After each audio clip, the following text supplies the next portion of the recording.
Welcome to the Blue Cafe. We bring you stories of faith, love, and devotion. Yeah, just kidding, please help us grow by hitting that like button. Now on to the story. Why it's important to tell the kids the truth. Post-separation. I am not the best writer, but I recently found out the true cause of my parents' divorce, and a lot of horrible shit makes a little more sense now. I'm a man in my late 30s who was raised by his mother. I was pretty young when my parents divorced, around 7 or 8. Over the course of my life my father grew more and more distant. It always felt like he resented my siblings and I. He has since grown into a bitter, hateful man that I do not have contact with. Here's the thing though, my whole life I thought my parents divorced because my father refused to pick me up from school when I was sick. Well, my mother left out the part about her cheating on my dad. To the point she was making him sleep on the couch while another man was in her room. I didn't know that happened until an older family member told me recently. I grew up thinking my parents divorced over me. My father was reminded of her infidelity when he saw us. If I was told at 12 or 13 I could have talked to him and told him what she did is unforgivable. Instead he always assumed we were poisoned against him. These days I have no contact with any family on his side, because they hated my mom. You may think you're helping your kids by hiding the truth from them, you aren't. Anybody out there whose partner was unfaithful, talk to the kids. My mother's actions destroyed my family, my father's inaction destroyed his sanity and our relationship. Update or whatever, to those of you saying to talk to my father, he is too far gone. Let me list some of his chart toppers for you all. 1. Took off across the country on my 10th birthday. 2. Abandoned my half-sister to her drug addict mother, who then sold her body as a child to buy drugs. 3. Sided with a pedophile against my little sister in court. Pedo did die in prison, so that's good at least. 4. Refused to meet his grandchildren and told my sister he will never do so. 5. Loves using racial slurs and does rank people based on a color wheel. So those are just his chart toppers. For as shitty as my mom was, she never said much about him. He put himself into North Carolina for being an asshole. This post was just me realizing where the asshole seed got planted. Trust me when I say this man is past redemption and a toxicity I do not need added to my life. It's a bummer because it didn't have to be that way. He is what happens when you embrace all the dark feelings. So no, I'm not assassinating his character. He loaded his character into a truck and suicide bombed it into us kids. I tried to protect my sons as well. They were older and knew she cheated, but had no idea the extent. I kept quiet and the next poisoned my son little by little against me with so many lies. She started giving him some of the money I pay her in spousal support, as a serial cheater she didn't deserve. That was her way back to his life. As an arc, she was very proficient at twisting things just enough with a little detail to make him believe impossible things. My son and I have been reconnecting recently and he's been telling me all the next lies.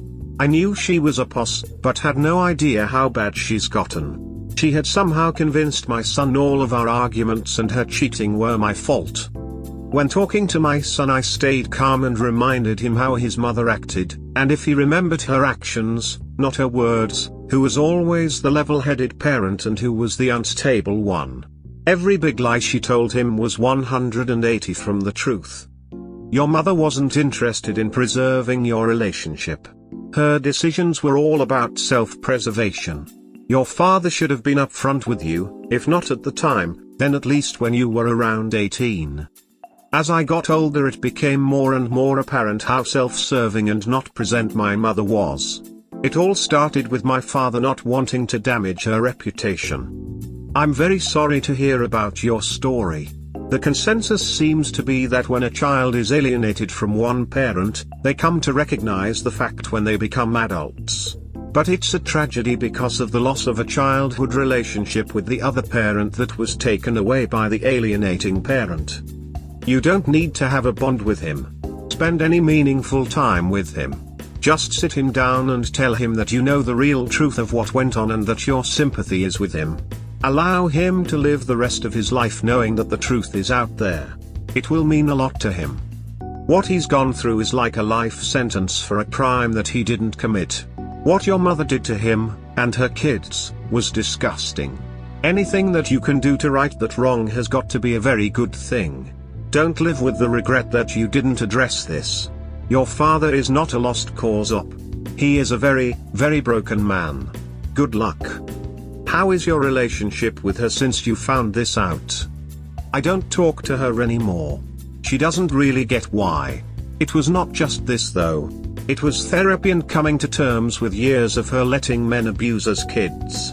It was me wearing Salvation Army clothes that didn't fit while she went to Cancun. I would react the same way. I'm sorry to hear that you went through that, op. Now that you know the truth, have you considered reaching out to your father? Honestly, I can understand why he would be bitter. It's been too long and he's no longer a good person to have in my life. He let that stuff eat away anything good in him. These days he's just an angry old drunk mad at the world. He did enough hurt to us kids that the damage is done. I really think he could have been saved. I really do think if I knew and could have talked to him as a teenager it would have prevented what he's become. Story 2. Wife had a 2-week emotional affair. Feeling numb. Edit, this has to be the most supportive group of people I've encountered on Reddit. You're all incredible people who deserve nothing but care and compassion. The fact that so many strangers can push forward such meaningful, caring advice, means far more than I ever expected it would. You're all beautiful, appreciated people. Well, this is a club I, M40, didn't want membership into, and honestly would have bet the farm would never encounter. I introduced my wife, F39WS, to World of Warcraft 15 years ago and she's played off and on ever since. We played together for years but eventually it wore off for me and I stopped.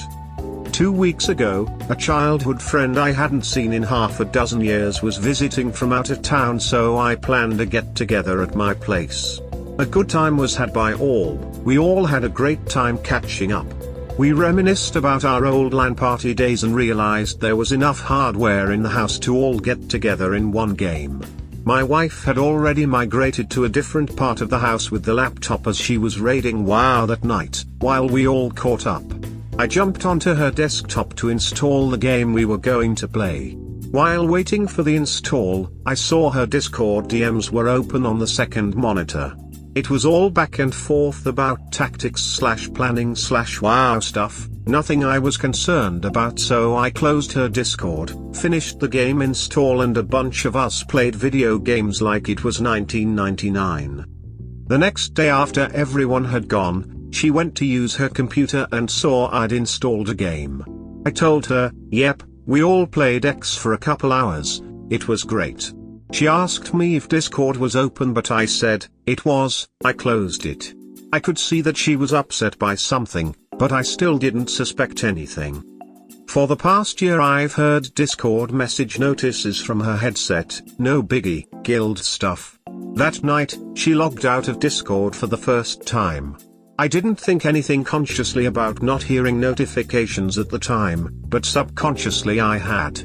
The next day while she was unlocking her phone, she seemed to do it surreptitiously, turning just slightly out of view. We've had the same passcode on each of our devices for years. Spidey senses. When she went to the bathroom not long after, I tried unlocking her phone. Wrong pin. Duck. I went down to her desktop, Discord is logged out. This is the time my brain decides to join the conversation and say, hey, remember yesterday when your wife was unexpectedly upset someone had been on her computer, asked if Discord was open and then started logging out of Discord and changed long-standing device pins? You should think about that now. And boy do I think about it. All night long. I never got a lick of sleep. I'm an aircraft maintainer by trade, so fixing an aircraft with no sleep goes against every standard both I and my employer have, so I called in sick. She knew I hadn't slept, I just told her I didn't know why. It happens.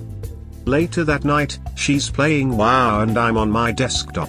They get a 5-minute bathroom break and she heads upstairs to buy and refresh drinks. I capitalize and utilize the time to look at her Discord. The very last message from her to him in the DM window: I have to be much more careful for sure. He's home tonight. Cue the breaking of my heart. I scroll up, a picture of her only tattoo, privately located, drawn by me 21 years ago, in response to his PG-13 innuendo banter back and forth, hers admittedly very mild and not really volunteering much, outright ignoring midday comments like I need cuddles from him saying he was making a mess of his sheets and her saying just for me. A comment he made about us being high school sweethearts and her saying, not a lot of options in a small town. Yeah, that one hurt. I put everything back how I found it, she returns and I quickly tell her I'm going to bed. So here's the interjection with a bit of background. We've had a good and bad sexual relationship. It used to be really bad, she had no libido and it was an incredible challenge. We did couples therapy and it helped. Our sex life had improved considerably. 2 weeks ago, I had noticed a marked and clearly defined improvement in our sex life. So much so that I said after a particularly exploratory tussle, I just want you to know that there's been an incredible improvement in our sex life recently. I genuinely appreciate the enthusiasm. You're incredible and I love you. She was swooning and I felt like I was on top of the world. A week and a bit later, a couple days before the aforementioned reunion party, after another excitable round of ruining the bed, she tells me, I have to tell you, I'm more excitable because of this guild I've been raiding with. They're all adults and they're raunchy as duck in chat. I'm a little put off by it but we talk it through. I ask if it's a group thing, or if there's one-on-one with anyone. She said, no, it's all just the open chat. The way they all talk.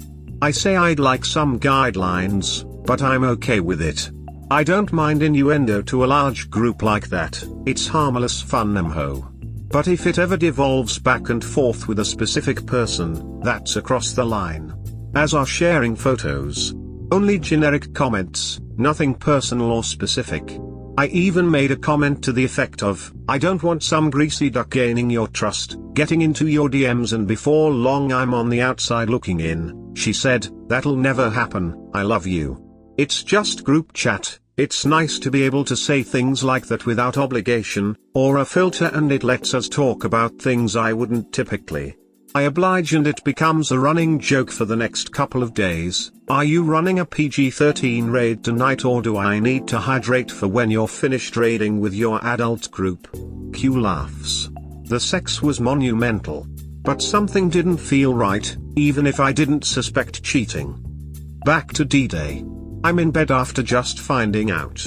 I'm not inconsolable, but I'm having a hard time and well on my way. Panic attack. Recover, think about it again, cry. Panic attack. Hit myself. Repeat. She finishes up and comes to bed, obviously raring for another roll in the hay, but finds me in a state of distress. I don't let on, I know. I say, it's this WoW guild thing and I'm having second thoughts. I can't understand how a group chat can have such a profound impact on our sex life and it's really bothering me now. I reiterate the predefined ground rules. She says, it's just open chat, nothing one-on-one. I'll stop playing with them if it makes you uncomfortable. I continue to have a panic attack, cry and be generally ducked up emotionally. She tries to console me, but I stay pretty disconnected. I hadn't even looked at her, the entire conversation being had while I mostly stared blankly at nothing. She continues to try and find a solution, asking me, is there anything I can do to help you? I say no and mostly ignore her stroking, hugging etc. Eventually I leave. I won't sleep tonight either. I spent the night sitting on the couch in the dark, staring at the stereo power light. I'd now been awake for 50-ish hours at this point. That morning I'm now pretty much inconsolable.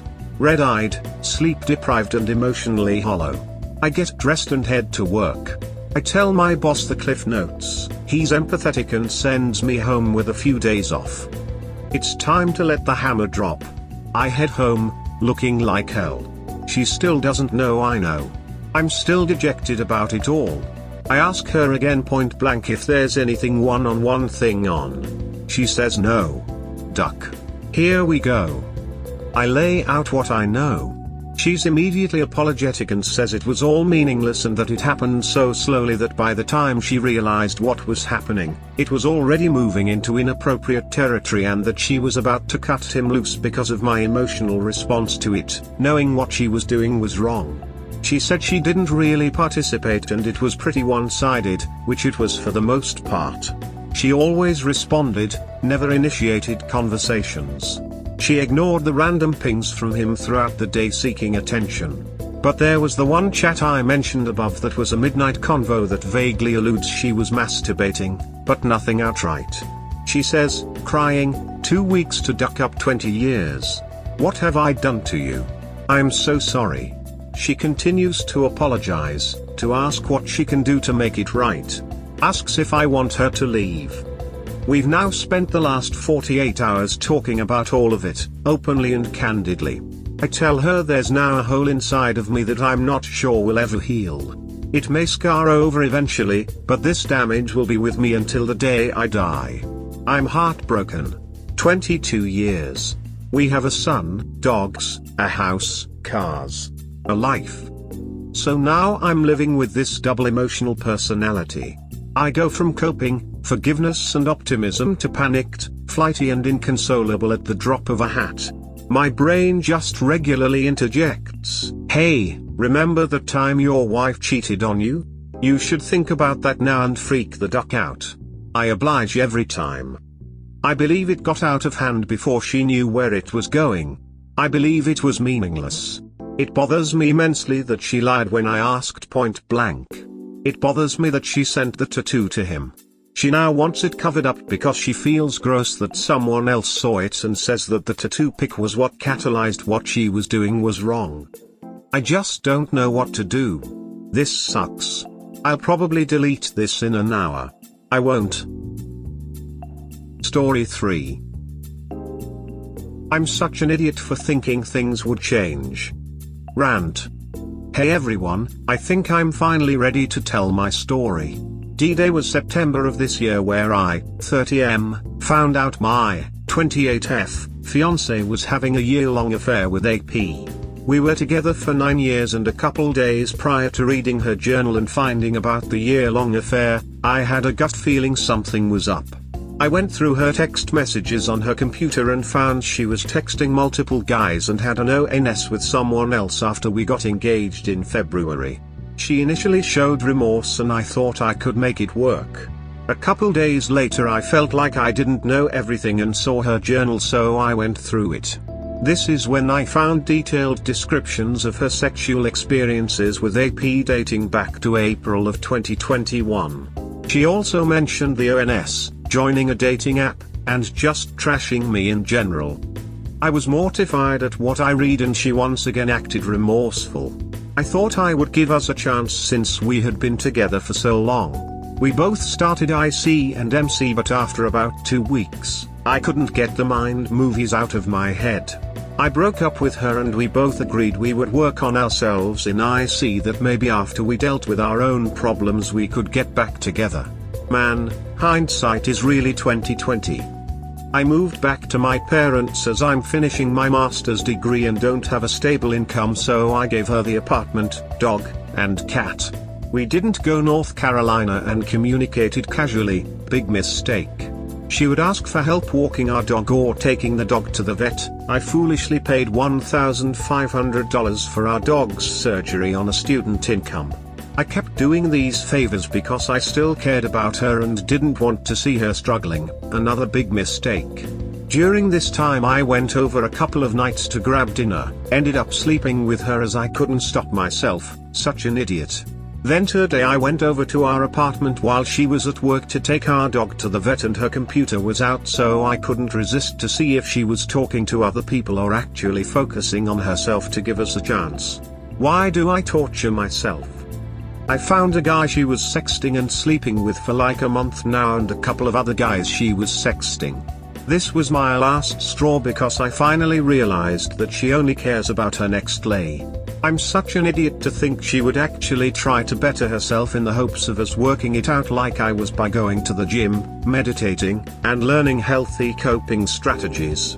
The whole time of the affair and these past couple of months she was manipulating me, gaslighting me, and making me feel like I caused a majority of our problems in the relationship. I don't understand how someone could be so evil and hurt the person she supposedly loved.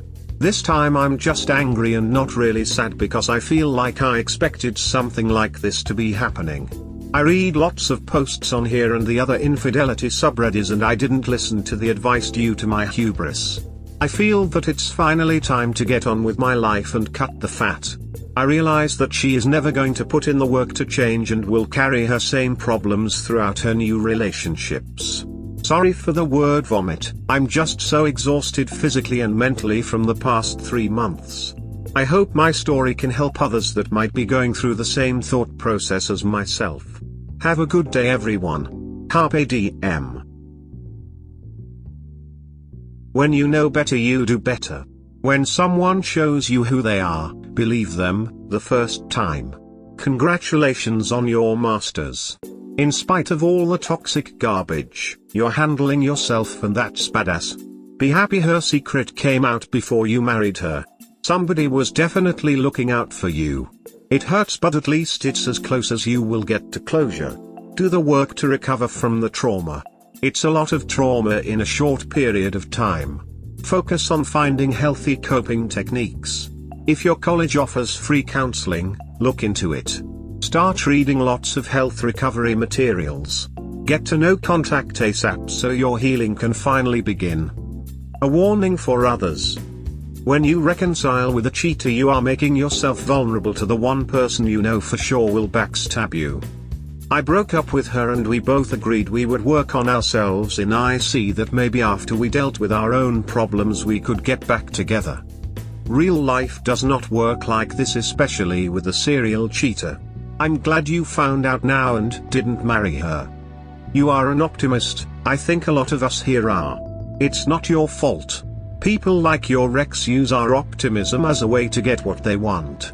They're selfish, they probably think it's a weakness, but it's not. Your optimistic outlook will give you strength to push through this. Now you know the signs, now you know to trust your gut around this type of thing in future. You will get through this, you will bounce back, you will learn the lessons. Take some time for yourself, maybe book some therapy sessions. If you're still in university you may be able to get free sessions there. Go completely no contact if she wants the dog, fine, but she can hire someone to let the dog out during the day. Don't find excuses to keep torturing yourself.